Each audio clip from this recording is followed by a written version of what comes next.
It's no secret that the Jets were absolutely atrocious across the offensive line last year, one of those positions being the center position. Joe Douglas has gone out and got us Connor McGovern, but are we better or worse because of it? Jets, Jets, Jets, Jets! Welcome to Jets Talk. My name's Ryan. I'll be your pilot today. If you're new here, hit that subscribe button. If you've been here before, welcome back. I love having you here. Guys, this is episode 3 of our For Better or Worse series. I've already tackled Perriman and Desir, so if you want to check those out, links in the description and up above and whatnot. So this is episode 3. We're going to be comparing our centers, and I know I said Connor McGovern versus Khalil in the thumbnail, but I'm going to also include Jonathan Harrison because these two guys sort of wombo-comboed the center position last year. So we're going to grade them, and here's how we're going to do it. We're going to look at their contracts, their starts, how many starts they've actually had as opposed to overall health. Because Harrison's been healthy, he just has not started many games. So we're going to look at starts, Pro Football Focus grade for last year, Pro Football Focus rank for last year, their pass block grade, their run block grade over the last year. We're going to look at blown blocks. This is going to be an average of stats taken over the last 3 years. Sacks allowed and stuffs allowed, same thing. Last 3 years, we're going to look at that. See how many times they have either allowed a sack or allowed a run to not go for very many yards.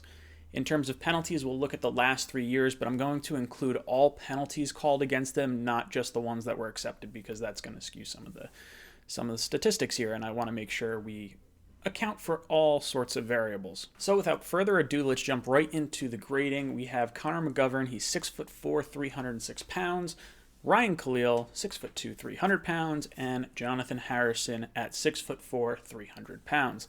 When we look at their contracts, you have McGovern coming in on a 3-year, $27 million contract, or $9 million a year. Khalil last year was signed for a 1-year, $8.4 million deal, and Harrison was signed for a $2.7 million deal. This year he's 2.2, so I just kind of averaged it and made it 2.5 million just for the sake of ease. So when you look across the board, the Jets spent about $11 million on their center position, roughly what they're going to be spending this year with Harrison still on the roster. In terms of starts over the last 3 years, you have 75% starts by McGovern, 60% starts by Khalil, and 40% starts by Harrison. Obviously, Khalil's had a little bit of injury issues, and Harrison wasn't planned to be the full-time starter, so that's kind of how the snap percentage was shared over the last few seasons. With Pro Football Focus grade, McGovern comes out on top with a 71.9, Khalil was a 55.5, and Harrison was a 51.4. So obviously a pretty big step up there. We see this again with his pass block and run block grades as far as McGovern goes. So pass blocking, 82.5, Khalil was a 68.2, and Harrison was a 56.3. We should expect Sam to have much more time under center, or much more time in the pocket in general, just to allow those routes to develop downfield. These are the reasons we were not able to see Robbie Anderson really take off for us, because Robbie's getting 10 yards down the field and Sam's already getting sacked. So if you can develop a little bit more time in the pocket, I think Perriman's going to benefit from this signing a lot. In the run blocking grade, where Le'Veon Bell could possibly increase his stock, McGovern had a 64.0, Khalil 55.5, and Harrison a 47.7. So you're getting another step up in terms of run blocking and in terms of pass blocking. So this signing should help the entire offense, along with just some consistency from the health side of things. I think last year in Sam Darnold's 12 games that he played, or 13 games that he played, he had a combination of like 9 different starting offensive linemen. So if you can get healthy guys that just sort of work as a unit, this is really going to go a long way. Keep in mind these next few categories might look a little skewed due to these starts listed above. So McGovern has had blown blocks. He's had 46. That was by far the worst compared to these guys. 24 and 24 for Harrison Khalil. I gave Khalil the green check mark here because he had higher percentage of starts and only had 24 blown blocks, where Harrison had less starts, same amount of blown blocks.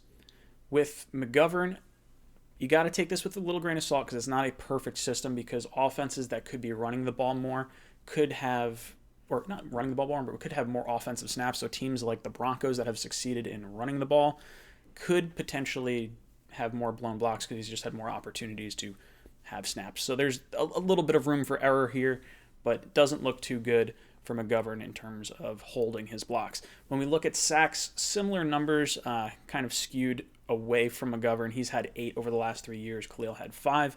Harrison had 4. But again, keep in mind the snap percentage or the start percentage. McGovern started 75%, Khalil and Harrison way lower. Stuffs, more of the same here. 7 stuffs for McGovern.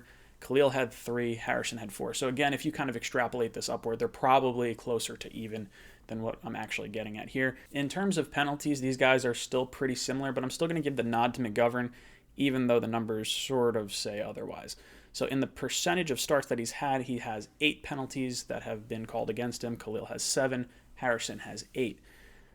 Should be noted that McGovern did not have any penalties last year, so keeping the laundry off the field for the most part. It could be that his rookie year might have just caused a little more problems for him. Who knows? Don't know all the ins and outs of it. So after doing all this grading, I can say beyond a shadow of a doubt that the Jets should absolutely be better with McGovern.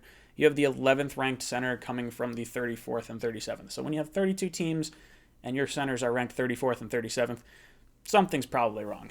So guys, look ahead to Sam Darnold having a bounce back year, coming back from mono with more time in the pocket, have Le'Veon Bell with far more holes to be opened up for him, and look for Perriman to really blow the top off the defense. Guys, let me know what you think of everything down below in the comments. Are we better or are we worse? What would you like me to grade in terms of our next position? Should I look at the guards? Don't really know where to go with that.